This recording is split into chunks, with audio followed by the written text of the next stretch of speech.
¿Se ven ahora?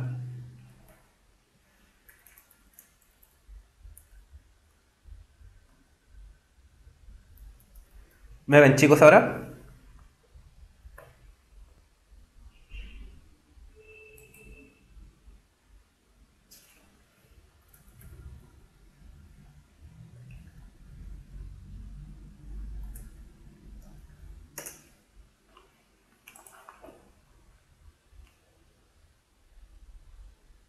Pero al menos me pueden escuchar.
¿Dijiste dimensiones?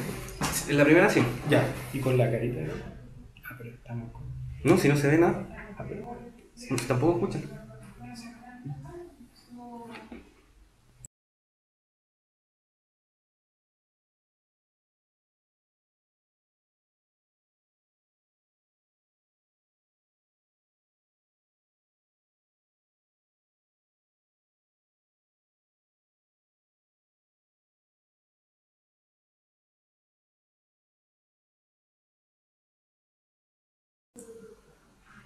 ¿Se escucha ahora? No, porque ahora tiene que ser. Así.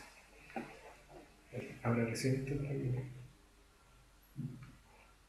¿Sabes qué puede ser? Que estos pesan. Ah, ya. Entonces puede ser que para la otra no. Pero está iniciando. Normal que está el chat. Pero es increíble por el chat. Como Sí.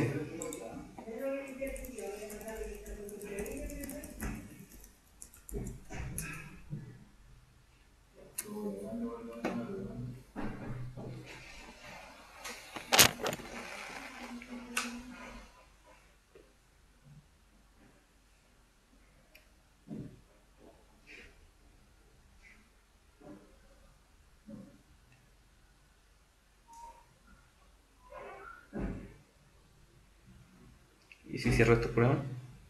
Dale. Creo que este ya lo sé.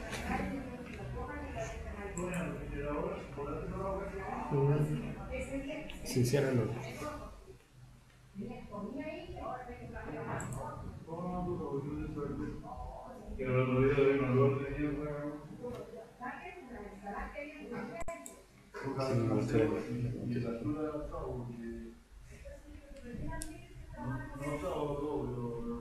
¿Está pegado?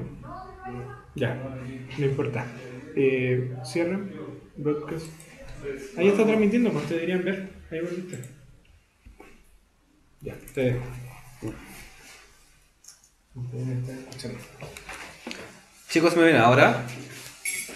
O al menos me pueden escuchar. ¿Sí? Ya, genial. Pero aún no pueden verme, ¿cierto? Sí, era el profe de matemáticas que estaba tratando de arreglar el programa. Hubo un problema con un problema con el servidor, pero parece que al menos se pudo arreglar. Bueno, si no me pueden ver, da lo mismo. Mientras puedan ver la diapositiva y escucharme, estamos listos. que estos simuladores con los que le estaba mostrando el efecto fotoeléctrico, con el que le había mostrado anteriormente lo de la refracción y la reflexión, pesan mucho, entonces eso provocó la caída del servidor.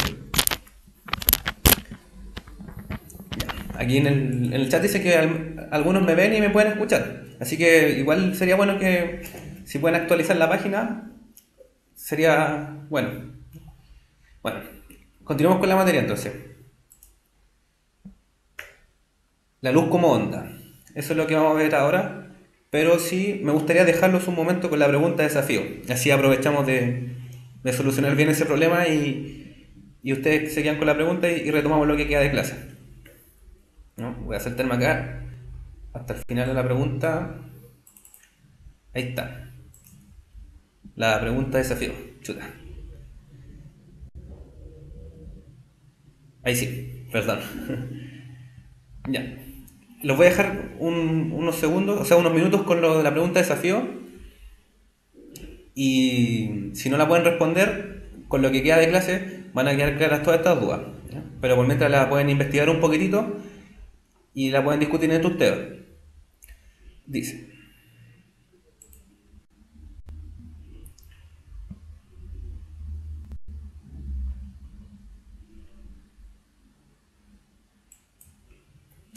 pregunta de desafío. La energía de una onda luminosa está directamente asociada con su amplitud, su periodo, su color. De las afirmaciones es o son correctas la 1 y 3, 1 y 2, 2 y 3 o todas. Mientras yo los voy a dejar con la pregunta de desafío y en 3 minutos más o menos volvemos y continuamos con lo que queda de clase.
Ya, volvimos. ¿Cómo les fue con la pregunta de desafío? Estaba viendo harto debate en el chat.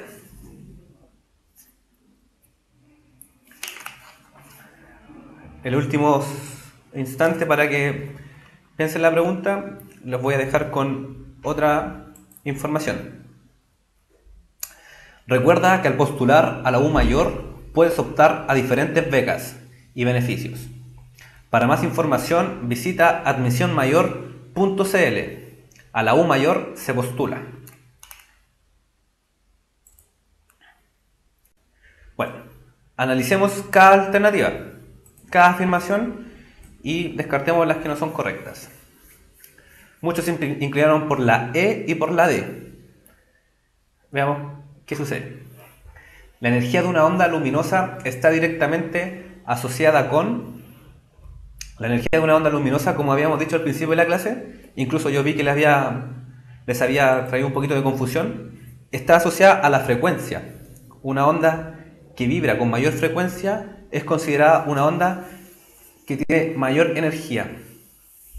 Por lo tanto, la frecuencia con la que oscila una onda, también nosotros la estamos asociando, una onda luminosa claramente, al color. El color rojo y el color violeta se diferencian por la frecuencia en la que están oscilando. Por lo tanto, la energía de la onda luminosa sí está asociada a su color, que corresponde a la afirmación 3.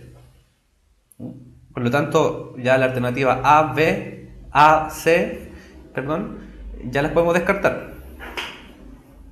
El periodo, como muy bien dijo alguien en el chat, es la magnitud inversa de la frecuencia.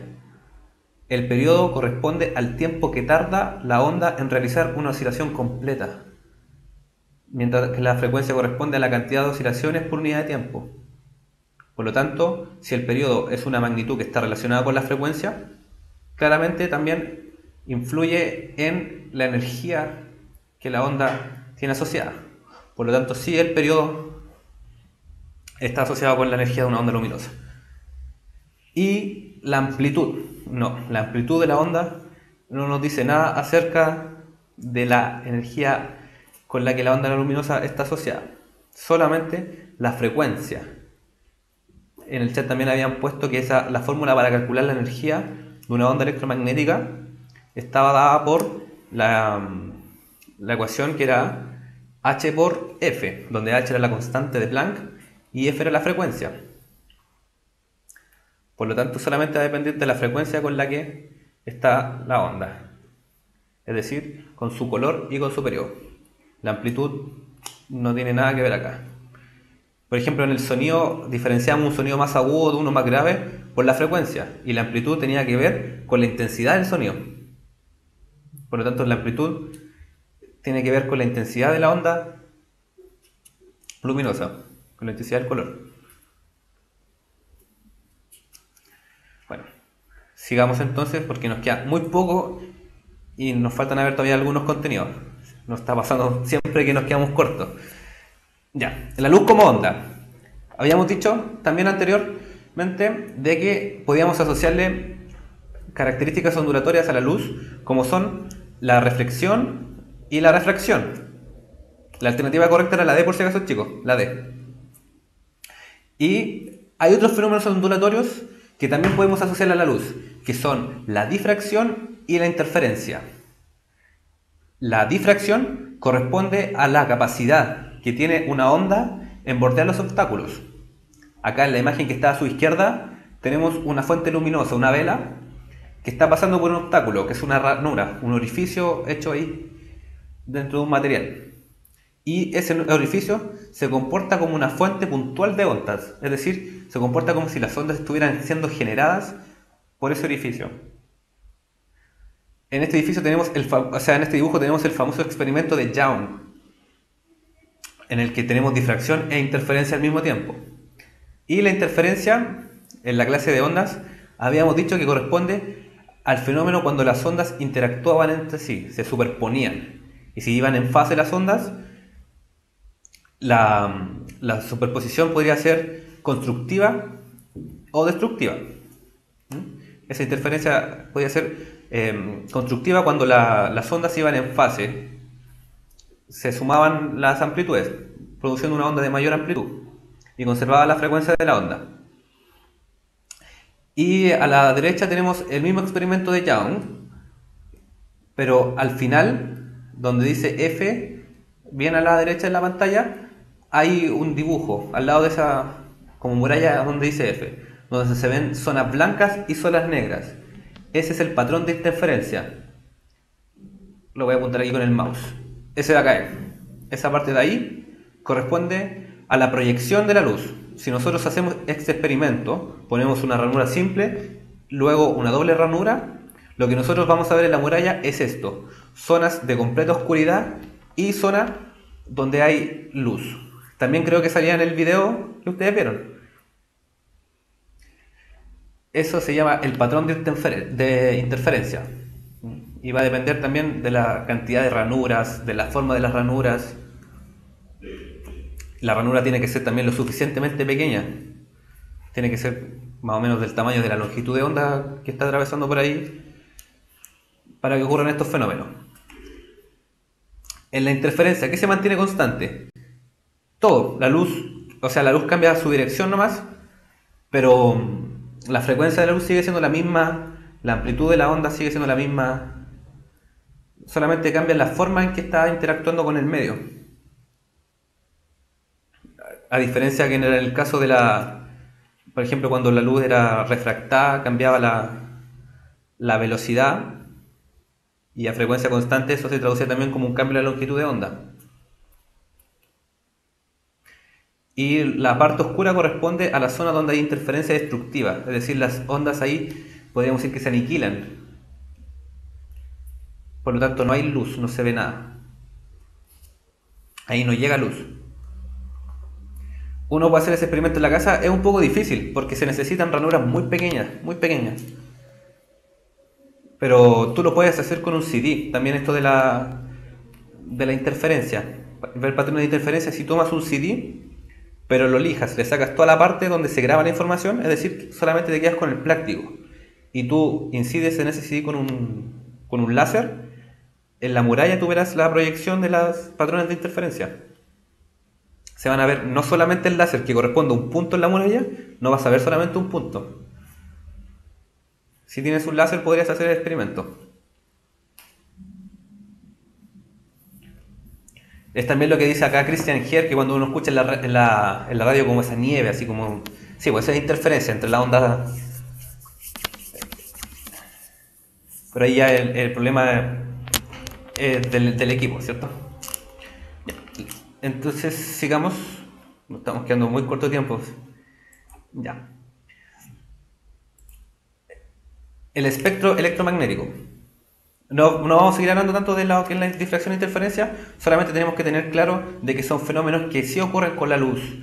Por lo tanto, confirman, aseguran la naturaleza ondulatoria que tiene la luz. Ahora, el espectro electromagnético. Cuando hay esa oscilación de campos magnéticos y eléctricos, esa superposición, cuando se forman las ondas electromagnéticas, lo que se forma en total corresponde a esto, al espectro electromagnético. No solo se forma luz, la onda electromagnética no es solo luz. La luz visible, a la que nosotros hemos estudiado hasta el momento, es solamente una parte muy pequeña del espectro electromagnético. ¿Qué más compone el espectro electromagnético? Tenemos, hablando desde frecuencias muy bajas hacia muy altas, tenemos las ondas de radio, tenemos las microondas, tenemos radiación infrarroja, pasando a ondas más energéticas, tenemos la luz ultravioleta, los rayos X, los rayos gamma, como se ve en esa imagen. Son ondas que tienen frecuencias muy mayores, del orden de 10 elevado a la 26. Muy grande la frecuencia con la que están oscilando estas ondas. Preguntan aquí si es necesario aprenderse el rango de visión para la PSU. Creo que no está de más tampoco saberlo, pero sí es necesario saber de que la luz visible es tan solo una pequeña parte del espectro electromagnético y reconocer también algunos otros tipos de radiaciones que hay en el espectro. Por ejemplo, las microondas. Nosotros igual estamos familiarizados con lo que son las microondas. El aparato microondas son ondas electromagnéticas que producen una vibración en los átomos de agua. Y casi toda la comida, de hecho toda la comida, tiene moléculas de agua en su interior.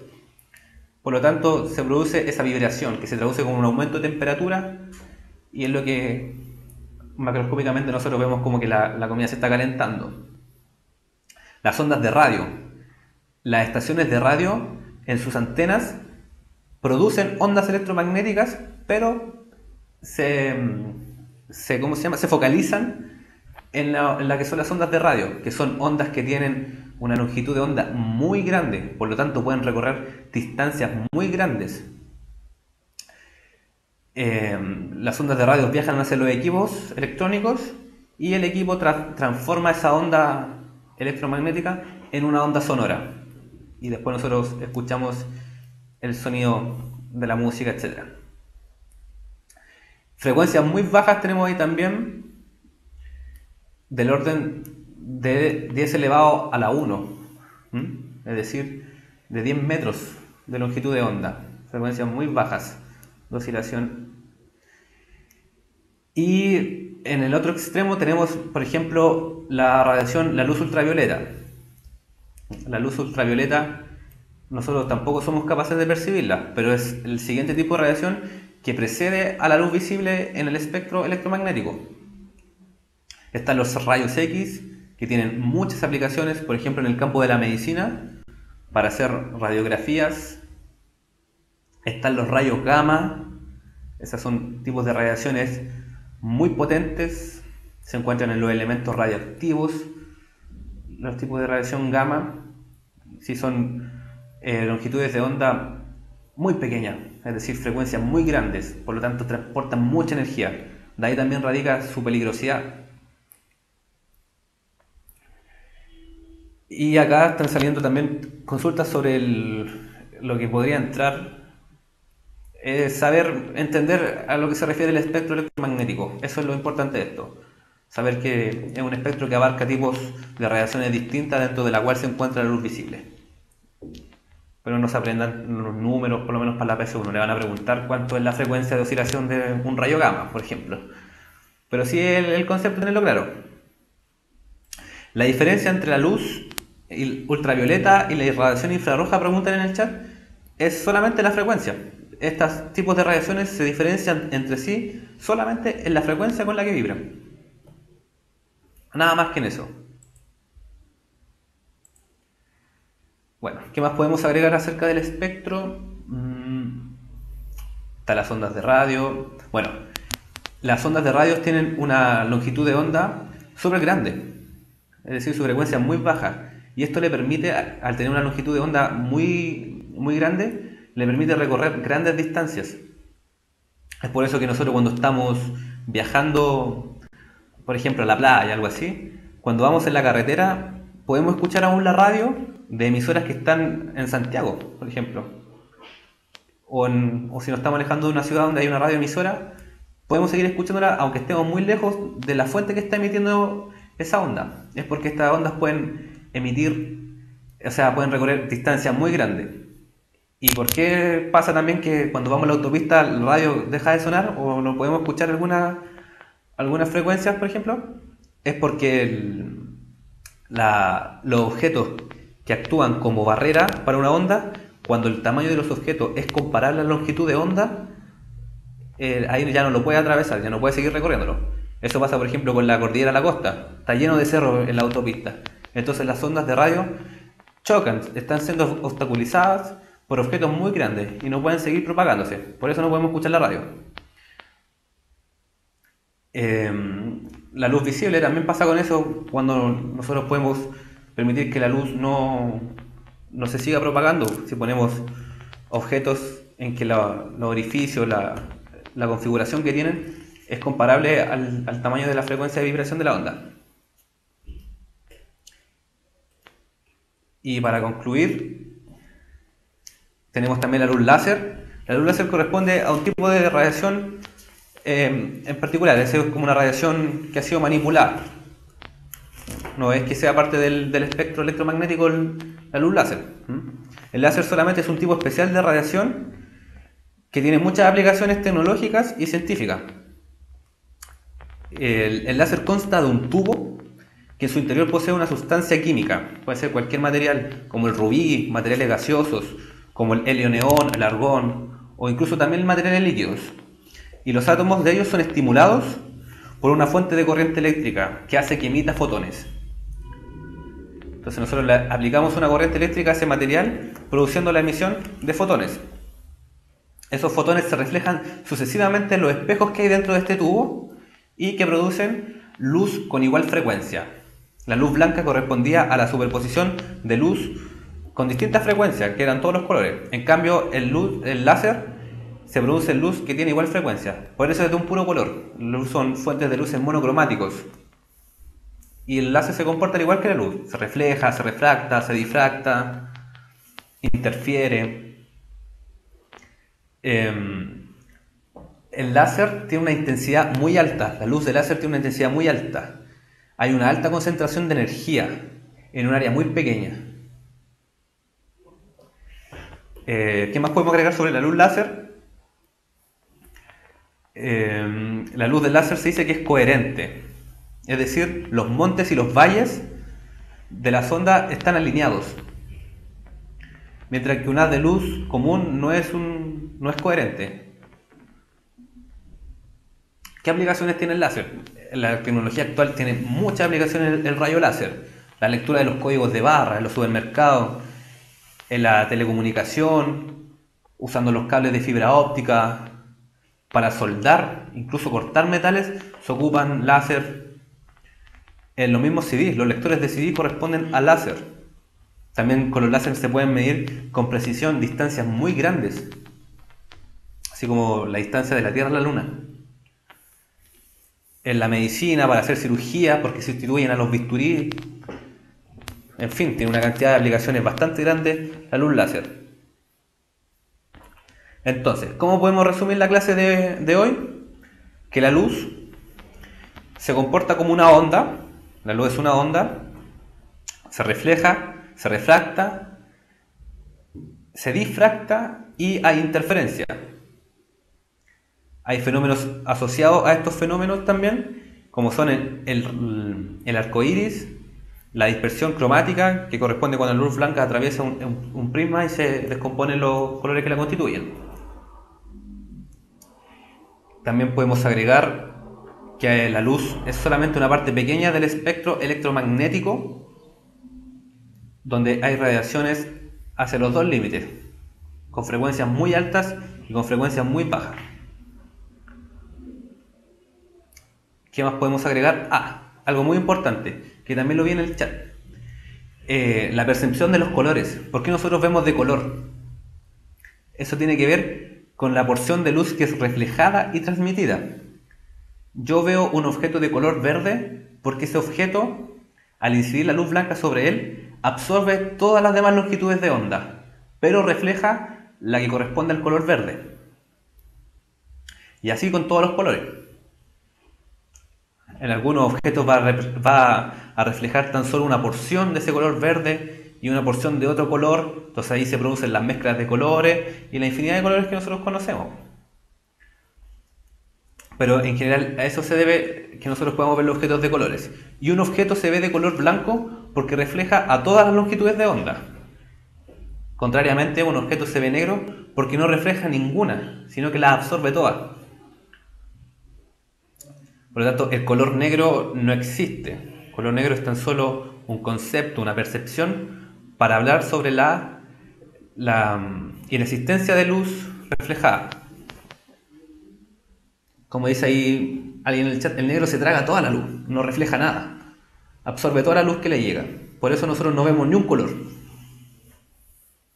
Y como también dice ahí una amiga, por eso en el verano, cuando uno se pone ropa más oscura, siente más calor, porque la ropa oscura absorbe más esa radiación, se calienta más, nos hace sentir con más calor. Y se recomienda también ocupar ropa clara, porque va a reflejar gran parte del espectro electromagnético. ¿Qué más podemos agregar sobre eso? Los colores. Y por ejemplo, una pregunta que también se les podría hacer. Si yo tengo un objeto que al iluminarlo con luz blanca se ve verde, significa que él está reflejando la longitud de onda del verde y está absorbiendo los demás colores. Entonces, si yo lo ilumino ahora con una fuente de luz monocromática, que puede ser por ejemplo rojo, una fuente de luz que solamente emita color rojo, ¿de qué color voy a ver ese objeto? ¿Lo voy a ver o no lo voy a ver? ¿Cómo sería eso? Bueno, la respuesta a eso es, aquí dicen que lo voy a ver negro. Y eso es correcto. Porque si el objeto solamente es capaz de reflejar una longitud de onda, las demás las va a absorber. Entonces, si yo lo ilumino con fuente que solamente emite color rojo, el rojo lo va a absorber. Por lo tanto, yo lo voy a ver el objeto como negro. No sé si se entiende ese concepto. Y para, por ejemplo, para concluir la clase de hoy también, chicos, explicar algunos conceptos que quedaron volando de las clases anteriores.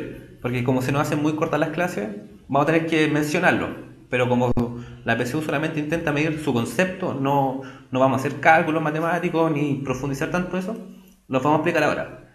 El efecto Doppler. ¿Han escuchado hablar del efecto Doppler? Es un efecto asociado a la onda también muy importante. El efecto Doppler corresponde cuando la fuente que genera la onda y el receptor de esa onda se encuentran en movimiento relativo. Por ejemplo, si yo estoy parado y pasa una ambulancia, si la distancia, o sea, si la ambulancia se está acercando hacia mí o se está alejando hacia mí, influye en cómo yo voy a percibir el ruido que está emitiendo, la alarma de la ambulancia, ese sonido que emite. La frecuencia del sonido que yo estoy escuchando no varía. Lo que sí varía es la frecuencia que yo estoy percibiendo, porque esas ondas se están superponiendo. Imagínense el caso de la ambulancia. La ambulancia se está acercando hacia mí y está emitiendo ondas sonoras hacia mí. Entonces, las ondas pareciesen que se pillasen a medida que la ambulancia se está acercando hacia mí. Lo que corresponde, lo que nosotros entendemos, lo que percibimos, es como si la frecuencia estuviera aumentando. Parecía que nosotros estuviéramos escuchando mucho más aguda el sonido de la alarma. Y el caso contrario, si la fuente se está alejando de nosotros, la onda está recorriendo mayor distancia para llegar a nosotros. Y así con las sucesivas ondas que siguen llegando. Y eso se traduce como una frecuencia menor. Por eso nosotros la escuchamos más aguda si la ambulancia se está alejando de nosotros, o vamos a escuchar el sonido mucho más grave si la ambulancia se está acercando a nosotros. Eso es el efecto Doppler. Corresponde a que hay un cambio en la frecuencia percibida debido al movimiento relativo entre dos fuentes. La fuente que produce el sonido y el receptor del sonido. ¿Y qué más nos queda agregar? Chicos, ¿se acuerdan ustedes que habíamos quedado pendientes de las clases anteriores? El efecto Doppler no había quedado pendiente para la clase del sonido, y para la clase de ondas nos había quedado pendiente lo del telescopio y el microscopio. Bueno, el telescopio y el microscopio corresponden a la combinación de lentes, nada más que eso. En la combinación de lentes que permiten que aumente el tamaño o disminuir el tamaño de un objeto, dependiendo de la combinación de los lentes. Estas son lentes en general convergentes. Tenemos telescopios que son reflectores y concentran la luz mediante un empleo de espejos, y telescopios que son refractores, en el que se ocupan lentes convergentes y lentes divergentes. Y si yo pongo primero una lente convergente y luego una divergente, y luego altero el orden, voy a tener dos efectos distintos, porque el microscopio simple y el telescopio simple son exactamente lo mismo, solamente que se le ha cambiado el orden de las lentes. Eso es a grandes rasgos lo que pasa en la física de los telescopios y los microscopios. Así que chicos, nos queda súper poco. Aprovechen de hacer las últimas preguntas. La próxima clase, la del próximo viernes, para la gente que llegó tarde hoy, empieza 5:45 y termina a las 6:30 o 6:15 parece que terminaba. Y vamos a ver la electricidad. Vamos a ver todo lo que tiene que ver con la ley de Ohm y el análisis de los circuitos.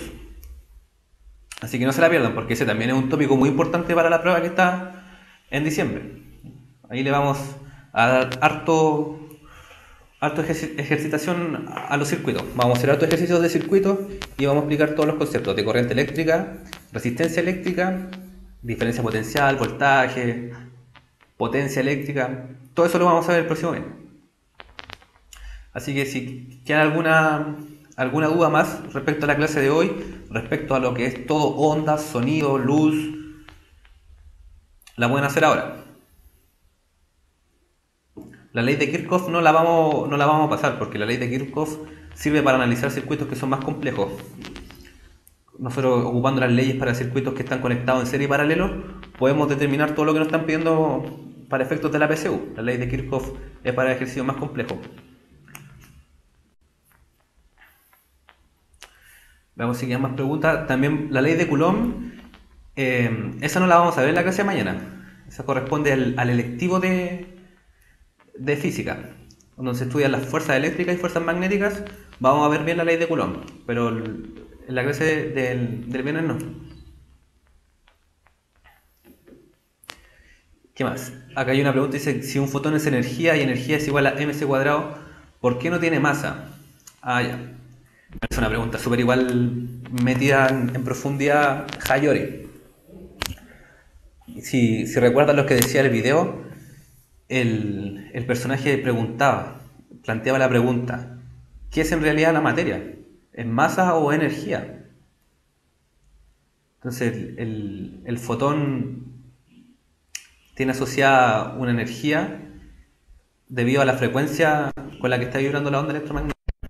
Pero esa energía igual a mc cuadrado estaba asociada a la del electrón, que sí tiene masa. Bueno, entonces esto sería al menos todo por hoy. La última pregunta dice sobre el efecto Doppler, los dos tienen que estar en movimiento, tanto como el emisor como el receptor. No es necesario que los dos estén en movimiento, basta con que uno esté en movimiento para que la frecuencia percibida sea distinta. Pero si las dos fuentes están en movimiento, también se cumple. Bueno chicos, ahora viene la clase de historia, los voy a dejar con la profesora. Nos vemos el próximo viernes. Chao a todos.